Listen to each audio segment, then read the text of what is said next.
Hello friends, welcome to my YouTube channel. Today I'm gonna start Indian polity series and we're gonna discuss about Indian polity after independence. So in this video I'm gonna discuss Preamble, Government of India Act 1935 and 42nd Amendment Act 1976, which is important and relevant for your examination. Now we will discuss the most important topic, that is the preamble of the constitution. So we the people of India having solemnly resolved to constitute India into a sovereign. That means sovereign means the supreme power of the state, and in Indian relevance we the people of India have selected our government, and we are responsible for the government. Second is socialist. That means mixed economy, private and public sector दोनों इसमें रहेंगे. Secular meaning we have to respect each other's religion. Each one of us has the right to propagate our religion, our community. Then democratic through adult franchise, universal adult franchise, we elect our government, that is called democratic government. Then republic government, that means republic which already in progress, already in process. We have selected our government and they are working for our betterment, or bringing changes in the society for our betterment. Next is justice. Justice, social, economic and political. No discrimination of sex, caste, race, religion, place of birth, anything. Then liberty of thought, expression, belief, faith and worship. Okay, you have that freedom of thought, expression, belief, faith and worship. Then equality of status and opportunity. That means सबको opportunity मिलना चाहिए, status equality मिलना चाहिए. ये नहीं कि गरीब गरीब होते जा रहा है और अमीर होते जा रहा है. Then fraternity, that means brotherhood, assuring the dignity of the individual and the unity and integrity of the nation. Unity बने रहना चाहिए. नेक्स्ट कंस्टिट्यूएंट असेंबली बैकग्राउंड रहा है, हिस्टोरिकल बैकग्राउंड कॉन्स्टिट्यूशन असेंबली का. और 26 नवंबर 1949 को हम लोग अडॉप्ट एनैक्ट किए थे और give to ourselves to this constitution. ये कॉन्स्टिट्यूशन खुद हम लोग अडॉप्ट किए थे और एनैक्ट किए थे. Next government of India act 1935. Constitution हमें 1950 तक मिल चुका था और ये किसका बाई प्रोडक्ट था? गवर्नमेंट ऑफ इंडिया 1935 का. ठीक है, तो ये लॉन्गेस्ट एक्ट था जो कि ब्रिटिश गवर्नमेंट ने पास किया था, जिसमें 321 सेक्शंस थे और 10 शेड्यूल्स थे. ये एक्ट कहाँ से ड्रॉ किया गया था, इसका सोर्स क्या था? तो इसका सोर्स था Simon commission. Sir Stafford Simon जो इंडिया आए थे और डिस्कस किए थे हमारे थर्ड राउंड टेबल कॉन्फ्रेंस में. एक वाइट पेपर इशू किया गया था 1933 में, जिसमें जॉइंट सेलेक्ट कमिटीज़ का रिपोर्ट्स उन्होंने जमा किया था, जिसमें कि बताया गया था कि क्या होगा आगे गवर्नमेंट ऑफ इंडिया एक्ट 1935 के बाद क्या होगा. तो सबसे पहला तो पॉइंट ये है कि प्रोविंशियल डायरकी ख़त्म हो चुका था और सेंटर में डायरकी बना दिया गया था और उसको कहा गया था फेडरेशन ऑफ इंडिया. मतलब कि सारा जितना प्रोविंशियल है और सेंटर है मिल करके एक फेडरेशन बनेगा, जिसमें कि ब्रिटिश इंडिया कॉलोनीज जितने स्टेट्स थे वो, और प्रिंसली स्टेट्स मतलब जो राजा रजवाड़ा के स्टेट से आते थे, जिन लोग का रूल था, जहाँ पे राजाओं का रूल्स था, वहाँ से होकर के बन करके एक फेडरेशन बनता था इंडिया का. मोस्ट इम्पॉर्टेंटली इस एक्ट का ये प्रोविज़न था कि गवर्नर ऑफिस एस्टैब्लिश किया गया था. एक गवर्नर को अपॉइंट किया गया था जिनके पास अथॉरिटी था सेंटर का जितना भी लेखा जोखा है सब कुछ देखने का. तो वो अथॉरिटी गवर्नर के ही हाथ में था. तो फीचर्स भी हम इसका यही देखेंगे कि फेडरल लेजिस्लेचर बना था.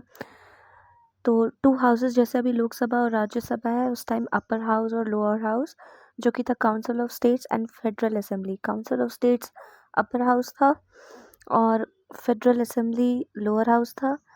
और उसमें मेंबर्स कितने थे ये आप देख लीजिएगा। कुछ कुछ मेंबर्स उसके ब्रिटिश प्रोविंसेस से थे और कुछ प्रिंसली स्टेट से। Next, provincial autonomy. इसका मतलब है कि प्रोविंशियल लेजिस्लेचर जो था वो प्रोविंशियल ही देखेगा, जो सेंटर का था वो सेंट्रल ही देखेगा। और इसके थ्रू 3 लिस्ट बनता है। पहला तो फेडरल लिस्ट, मतलब सेंट्रल इसमें जितना डिसीजंस है ये सारे आइटम्स पे, इस सब्जेक्ट्स पे वो डिसीजंस लेगा। प्रोविंशियल लिस्ट हो गया आपका सेकंड, जो स्टेट से रिलेटेड है तो वो स्टेट ही जो है लेजिस्लेचर्स वो ही उसमें डिसीजंस लेगा।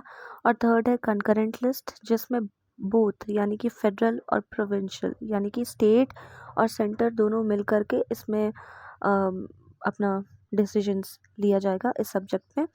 और रेसिड्यूरी पावर्स जो था, जो इनके ऊपर चेक्स एंड बैलेंसेस रखने के लिए वो वॉइस रॉय का काम था। नेक्स्ट टॉपिक है 42nd अमेंडमेंट एक्ट 1976। ये भी बहुत इंपॉर्टेंट टॉपिक है क्योंकि इस टाइम बहुत इंपॉर्टेंट अमेंडमेंट्स आए थे, चेंजेस आए थे, याद रखिएगा। कॉन्स्टिट्यूशन में बेसिक चेंजेस हम ला नहीं सकते हैं, ये पावर भी नहीं है जुडिशरी के पास, ना सुप्रीम कोर्ट के पास, ना हाई कोर्ट के पास, अनटिल एंड अनलेस इसमें जुडिशियल रिव्यू ना हो। कोई भी पार्लियामेंट्री कोई भी अमेंडमेंट चेंज नहीं किया जा सकता है इतना ईजीली, उसके लिए एक प्रोसीजर होता है। नेक्स्ट जो अमेंडमेंट्स है जो ऐड हुआ था प्रियम्बल में इसके थ्रू, वो है 3 वर्ड्स, सोशलिस्ट, सेक्युलर और इंटीग्रिटी, प्रियम्बल में ऐड हुआ था। साथ में फंडामेंटल ड्यूटीज सिटीजन्स के थ्रू जो ड्यूटीज होना चाहिए उसे भी पार्ट 4A में ऐड किया गया था। थर्ड, प्रेसिडेंट को बाउंड किया गया था कि वो कैबिनेट के एडवाइस को माने। और एडमिनिस्ट्रेटिव ट्रिब्यूनल्स बनाया गया था कोई भी मैटर में, जैसे ट्राइबल मैटर्स हो गया तो उसके लिए ट्रिब्यूनल बना हुआ होगा ट्राइबल्स के लिए, एडवाइजरी जैसा। फिर लोकसभा के सीट्स को फ्रीज कर दिया गया था, फिक्स कर दिया गया था कि इतने ही सीट्स में कैंडिडेट्स इलेक्ट होकर के आएंगे। नेक्स्ट है कि कॉन्स्टिट्यूशनल अमेंडमेंट्स को है वो बियॉन्ड जुडिशियल स्क्रूटनी, यानी कि जुडिशियल उसमें कोई स्क्रूटनी नहीं कर सकता है। जो judicial powers, judicial review powers है सुप्रीम कोर्ट और हाई कोर्ट्स के पास अभी, तो वो उस टाइम कर्टेल कर दिया गया था। उनके पास कोई वैसा रेड जुरिस्डिक्शन नहीं था कि वो किसी भी अमेंडमेंट को वैसा उनको रिव्यू कर सके। नेक्स्ट है कि raise the tenure of Lok Sabha and state legislative assembly, 5 साल से उसको 6 साल कर दिया गया था। Then provided the laws made for the implementation of directive principles cannot be declared invalid by the courts on the ground of violation of some fundamental rights। कुछ directive principles ऐसे बनाए गए थे जिसे कोई डिक्लाइन नहीं कर सकता, जिसको कोई उसको वायलेट नहीं कर सकता है। इवन अगर फंडामेंटल राइट्स कर्टेल हो, फंडामेंटल राइट्स वायलेट हो, लेकिन वो डायरेक्टिव प्रिंसिपल्स नहीं होना चाहिए। जैसे हमें राइट टू स्पीच है, लेकिन हम अपनी कंट्री के खिलाफ नहीं बोल सकते, उसको ख़राब नहीं बोल सकते। नेक्स्ट है empowered the parliament to make laws to deal with anti national activities and such laws are to take precede over fundamental rights. Fundamental rights तो है, लेकिन किसी को ये नहीं पावर है कि वो एंटी टेररिस्ट एक्टिविटीज़ कर सके, एंटी नेशनल एक्टिविटीज़ वो नेशन के खिलाफ जा सके।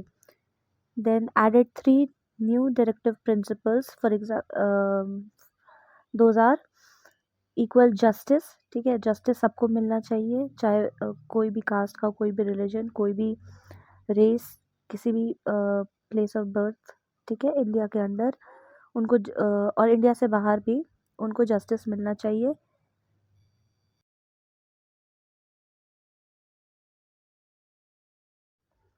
Protection of environment, forest and wild life, ठीक है, इंडस्ट्रियल फील्ड में भी मिलना चाहिए, ठीक है। Facilitate the proclamation of national emergency in part of territory of India, कहीं पे भी नेशनल इमरजेंसी अगर रहे तो extending one time duration of the president's rule in the state from 6 month to 1 year. 6 महीना का जो प्रेसिडेंशियल रूल रहता था उसको 1 साल के लिए कर दिया गया। देन एम्पावर कर दिया गया सेंटर को कि वो कहीं पे भी डिप्लॉय कर सके आर्म फोर्सेस। जैसे अभी मणिपुर के केस में असम राइफल्स को भेजा गया है, उसी तरह सेंटर के पास पावर है कि वो कहीं पे भी लॉ एंड ऑर्डर को की सिचुएशन को ठीक करने के लिए भेज सकते हैं, डिप्लॉय कर सकते हैं। Shift 5 subjects from state list to concurrent list, जैसे कि education, forest, protection of wildlife, animals and birds, weights and measurement, administration of justice, constitution and organization of all courts except the supreme court and the high courts। तो कुछ 5 subjects है जो कि जिसमें दोनों decision लेंगे, state और centre दोनों। और जो वेट्स एंड मेजर्स भी है वो भी डिसाइड होगा ऑल ओवर इंडिया, सेम रहेगा। नेक्स्ट है कि कोरम जो डिसाइड होता है मिनिमम पार्लियामेंट में प्रेजेंट मिनिमम मेंबर का, उनको भी हटा दिया गया था। फिर एम्पावरमेंट दिया गया था पार्लियामेंट को डिसाइड करने के लिए टाइम टू टाइम राइट्स और प्रिविलेजेस मेंबर्स और उसके कमिटीज़ के लिए। फिर नेक्स्ट है कि ऑल इंडिया जुडिशियल सर्विसेज, जहाँ कोर्ट नहीं है, हाई कोर्ट नहीं है, सुप्रीम कोर्ट नहीं है, उसका एक पार्ट जा कर के वहाँ पे इस्टेब्लिश होगा और जितना जुडिशियल प्रोसीजर है उस छोटे स्टेट्स में कंडक्ट किया जाएगा। नेक्स्ट है shorten the procedure of disciplinary action by taking away the right of civil servant to make representation at the second stage after the inquiry on the penalty proposed. किसी भी civil servant को directly नहीं penalty दिया जाएगा second stage में, पहले उनके साथ इंक्वायरी होगा, फिर सेकेंड स्टेज में उनको पेनल्टी मिलेगा। इंडियन पॉलिटी से रिलेटेड बाकी इन्फॉर्मेशन जानने के लिए मेरे चैनल को लाइक, सब्सक्राइब और शेयर ज़रूर करें और बेल आइकन दबा लें ताकि आपको सारा इन्फॉर्मेशन इस नोटिफिकेशन के थ्रू मिल जाएगा। और मेरे टेलीग्राम चैनल को लाइक कर ले जहां आपको फ्री में ये सारे PDFs मिल जाएगा। Thank you.